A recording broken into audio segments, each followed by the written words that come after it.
Okay, so before we sort of did this easier example where we said, all right, if we know all the concentrations of all the things that are in the system, we could compute where the system is, if it's moving from left to right or from right to left to achieve whatever the product to reactant ratio is, or the K, the equilibrium constant, that would say that the system is at equilibrium. The sort of next level question in terms of challenge, but maybe even more useful, more practical, is, well, what if you just have the reactants and you mix those together at a known concentration and you know the equilibrium constant? What will the equilibrium concentration be for HI and for H2 and I2 once the reaction reaches equilibrium? It's important to know that if I mix H2 and I2 together at these two concentrations, if I allow the system to proceed to equilibrium such that products over reactants equals 57, these are no longer going to be zero point 0.1 and zero point 0.2, they're going to be less than that because some amount has been destroyed in order to produce that. So how can I find the concentrations of all three of those things at equilibrium given what so let's first consider what we know and what we don't know. So what we know is the balanced reaction, which is the stoichiometry. We know that one of these molecules, or 1 mole of them, is going to react with 1 mole of I2, and it's going to yield 2 moles of that. So the first thing we need to know in any of these types of questions is well, what's the stoichiometry? So we can check that off on our list. We also know the initial conditions. We know this is at 0 0.1, 0 0.2, and 0, and we're assuming 0 because we're not adding any to the system. So at time 0, before we've allowed anything to proceed, we can assume there's none of it there. We also know what the final ratio of these things should be. That's set by the equilibrium constant 57.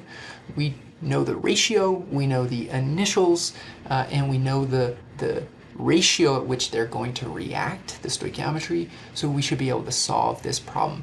And we're going to solve this problem using what's called an ICE table, or ICE. And that's an acronym for initial, change, and equilibrium. We already have our initial state, so I'll show you how to put one of these ICE tables together. They're really handy and useful in this class and many classes in chemistry. So the table looks like this: I initial, C change, E equilibrium, and this we're going to write right underneath of our reaction so that we have a space under each of these. And we're going to just write up what we know to begin with, which we conveniently already had. Then we're going to think about, well, how will this reaction proceed if we allow it to, if we add both of these to a reaction vessel? Well, we can just look at the size of K and know intuitively that right now the reaction quotient for this is undefined because we have 0 of this thing. So we know that the reaction is going to move from left to right. And how would we write that sort of algebraically? Well, we don't know how much it's going to move from left to right. That's what we're being asked. But we can say it's going to move by some amount, x, which we can then put in our change. So plus x. And if H2 is changing by x, then what factor will I2 change? Well, they're stoichiometrically 1 to 1, so that would mean that this is a plus x as well. And finally, what would happen to HI? This would be plus 2x, and I should delete this. These should be minuses, I apologize, because we're decreasing the concentration of those reactants. So that's our change to the system once we press go. Once we allow the clock to start, these two things are reacting, they're decreasing, and in doing so, they are creating twice as much of the product. So the equilibrium condition then is going to be whatever we initially started with minus some x for all three of these things. So we can rewrite that as 0.100 minus x, 0.200 minus x, and that would be 0 plus 2x, or just... We know that the equilibrium condition should give us a ratio of this species, HI, to these two species of 57. And we know that is in the form of the equilibrium constant. So let's just go ahead and write that equilibrium constant expression up, which should be HI raised to the second power, because that's the product, over H2 times I2.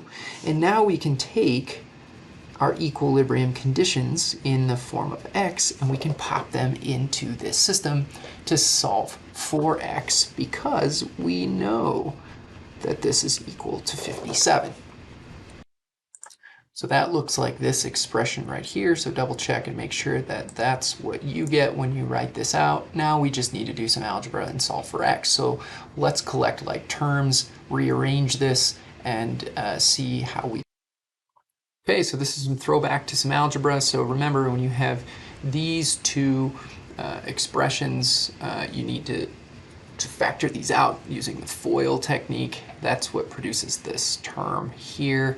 And then I'm going to multiply that whole thing on both sides. So that's where the 57 comes in, and that's equal to 4x squared, which just comes from the 2x squared. So we do this one more simplification, where we get all the terms on one side, which is now written here in green. So convince yourself that that's what you get.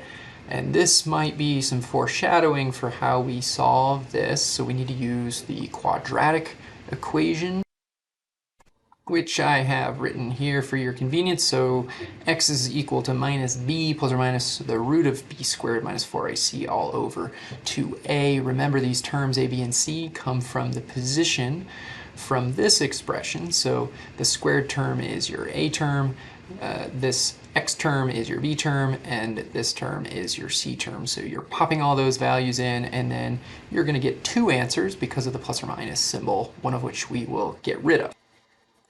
In this class, I think it's useful that you remember this. That's nice, but I don't really care if you memorize it.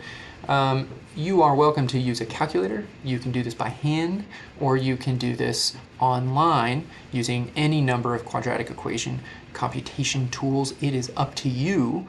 It's important, though, that you remember that if you solve something quadratically and you do it incorrectly and you don't show any work because you used an external tool, I will not be able to understand where you went wrong. I won't be able to provide feedback, nor will I be able to provide you the full extent of partial credit. So it's important that you indicate when and how you're solving certain expressions like this if you want the full. So your solutions should look like this if you're doing it by hand. This will probably be the only time I show you by hand, but I want you just to see so that you remember what that looks like, so I can go ahead and explicitly solve. Okay, so that yields these two values from that plus or minus. So we get 0.228 and 0.0943. One of them is real, one of them is not. See if you can pause the video and figure out, just by staring at this, which one we can intuitively discard. Okay, remember, we solve for x. What is x? Well, we need to go back up to our ice table here. X is the change. That's how much of H2 and I2 we are decreasing the concentration by. So if we look at these two numbers in the context of this ice table, we can see that at equilibrium, we're going to have 0.1 minus x and 0.2 minus x of these two things. This value is 0.228, which means both of these would go into the red. They'd go negative because we don't even have enough to deplete all of that. So that number becomes unrealistic. We can discard it, and we know that our true value for x is 0.09. We're not done. X is meaningless. It's not a useful number because remember what we were asked was what are the equilibrium concentrations of all of these things.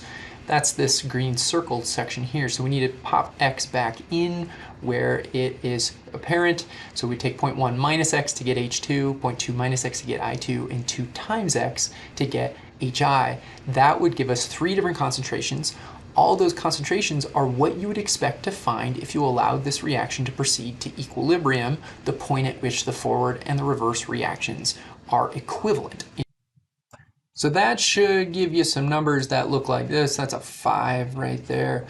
It's important to remember your sig fig rules here. So if you dig back through all this stuff, you realize that we're constrained to 3 sig figs. So that means none of our answers can have more than that, but they also shouldn't have less than that based on how the air gets propagated in these computations. So for H2, that's why I have 0.00570. That 0 is significant. A better way to write this would be 5.70 times 10 to the minus 3. That would be super explicit. But remember, we're practicing sig figs in this class, so just make sure that you're keeping those through your comp.